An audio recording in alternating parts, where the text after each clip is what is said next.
கிட்டத்தட்ட 800 ஆண்டுகள் பழமையான சோழர் காலத்து நடராஜர் கற்சிலை இன்னைக்கு எந்த நிலைமையில் இருக்குன்னு பார்த்தீங்களா?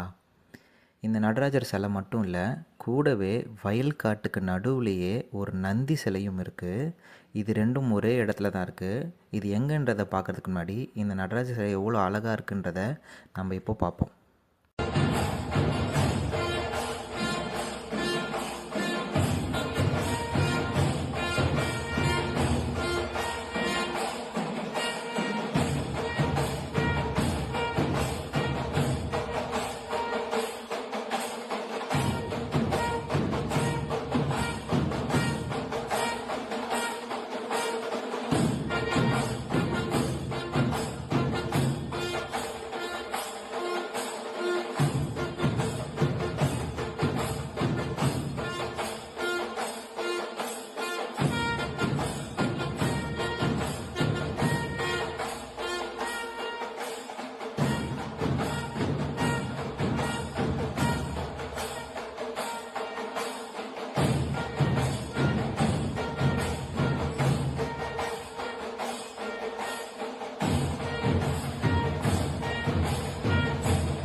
பொதுவாக நடராஜர் சிலை உலோகத்தால் செய்யப்பட்டிருக்கும். ஏன் சிதம்பரத்தில் இருக்கிற நடராஜர் கோயிலில் இருக்கிற மூலவரான நடராஜர் கூட உலோகத்தால் செய்யப்பட்ட திருமேனி தான். ஆனால் இந்த மாதிரி கல்லால் செய்யப்பட்ட நடராஜர் சிலை ரொம்பவே அபூர்வம். பொதுவாக கோயில்களில் நடராஜர் தூணில் செதுக்கப்பட்டிருக்கும், இல்லைனா ஏதோ ஒரு சுதை வடிவமாகவோ அந்த மாதிரி தான் இருப்பார்.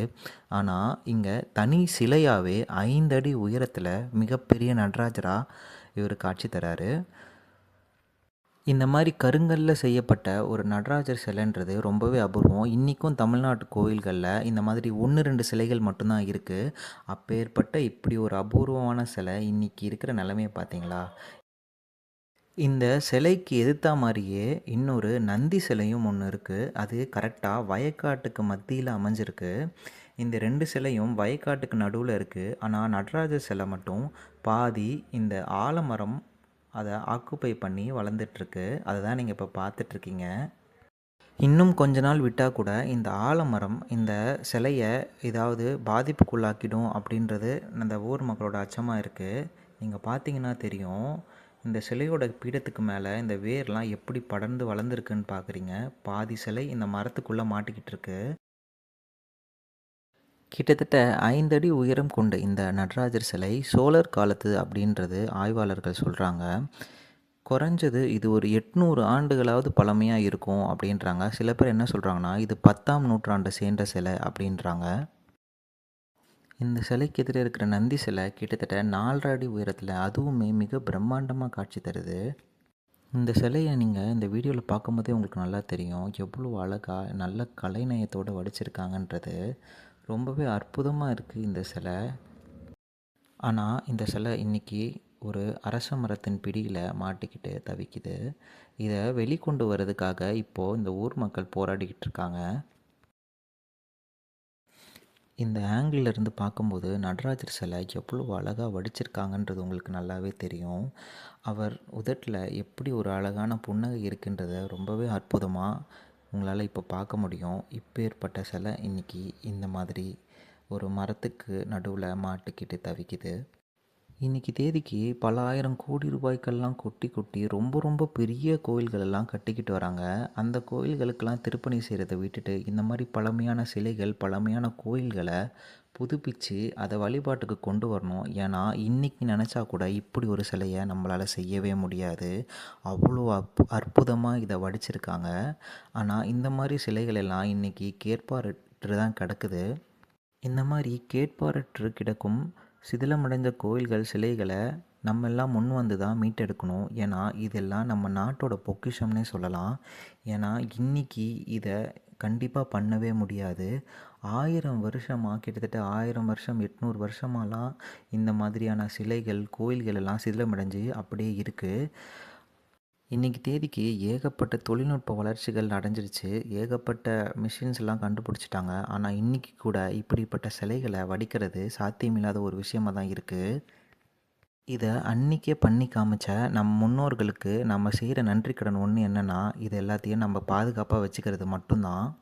இந்த மாதிரி கோயில்களுக்கு நீங்கள் கண்டிப்பாக வந்து பார்த்து இதுக்கு தேவையான நன்கொடைகள், திருப்பணிகள், உங்களால் முடிஞ்ச உதவிகளை நீங்கள் செய்யணுன்றதை நான் தாழ்மையாக கேட்டுக்கிறேன். அதுக்கு தான் இந்த வீடியோவை பதிவே செஞ்சுருக்கேன். மறக்காமல் இந்த வீடியோவை நிறைய பேருக்கு ஷேர் பண்ணுங்கள். அப்போ தான் இப்படி ஒரு சிவன் கோயில் இருக்குது, இப்படி ஒரு இடம் இருக்குது அப்படின்றது எல்லாருக்குமே தெரியும். நிறைய பேர் இதுக்கு உதவி செய்ய முன் வருவாங்க. சரி, இப்போ இந்த கோயில் எங்கே இருக்குது அப்படின்றத பார்த்துடலாம். இந்த கோயில் எங்கே இருக்குன்னா, விழுப்புரம் மாவட்டம் திருக்கோயிலூர் வட்டம் திருவெண்ணெய்நல்லூர் அப்படின்ற பகுதியில் தான் இந்த சிலை அமைஞ்சிருக்கு. இந்த திருவெண்ணெய்நல்லூரை பற்றி சொல்லணுன்னா, இங்கே ஏற்கனவே மிகப்பெரிய சிவன் கோயில் ஒன்று இருக்குது. இது சுந்தரருக்கு ரொம்பவே விசேஷமான ஒரு சிவஸ்தலம். சிவபெருமான் தன் நிழலை பார்த்து மதிமயங்கி சுந்தரா வா அப்படின்னு கூப்பிட்டாரு. அப்படி அவர் கூப்பிடும் பொழுது அந்த நிழல் உயிர் பெற்று தனது தொண்டனாக மாறியது.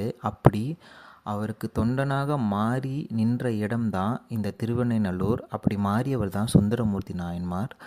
அப்படி ரொம்பவே சிறப்புக்குரிய ஊர் தான் இந்த திருவெண்ணெய்நல்லூர். இந்த ஊரில் தான் இந்த நந்தியும் இந்த 5 அடி அற்புதமான நடராஜர் சிலையும் இன்றைக்கி கிடைக்கப்பட்டிருக்கு. இந்த நடராஜர் சிலையை நம்ம எப்படியாச்சும் மீட்டெடுக்கணும். அதனால் இந்த வீடியோவை நிறைய பேருக்கு ஷேர் பண்ணி இப்படி ஒரு நடராஜர் சிலை இருக்குதுன்றதை தெரியப்படுத்துங்க. உங்களால் முடிஞ்சால் மறக்காமல் இந்த இடத்துக்கு போய் பாருங்கள். உங்களால் முடிஞ்ச திருப்பணிகளை இந்த நடராஜருக்கு செய்யுங்க. சிவனோட அருள் உங்கள் எல்லாருக்கும் எப்போதுமே கிடைக்கும். நன்றி, வணக்கம். இந்த வீடியோ உங்களுக்கு பிடிச்சிருந்தா மறக்காமல் லைக் பண்ணுங்கள். இந்த மாதிரி நிறைய யூஸ்ஃபுல்லான கண்டென்ட் நான் என்னோடய பேஜில் போட்டிருக்கேன். அதனால் மறக்காமல் என்னோடய யூடியூப் சேனலை சப்ஸ்கிரைப் பண்ணுங்கள். நான் முன்பே சொன்னது போல் இது நிறைய பேருக்கு ஷேர் பண்ணுங்கள். தேங்க்ஸ்.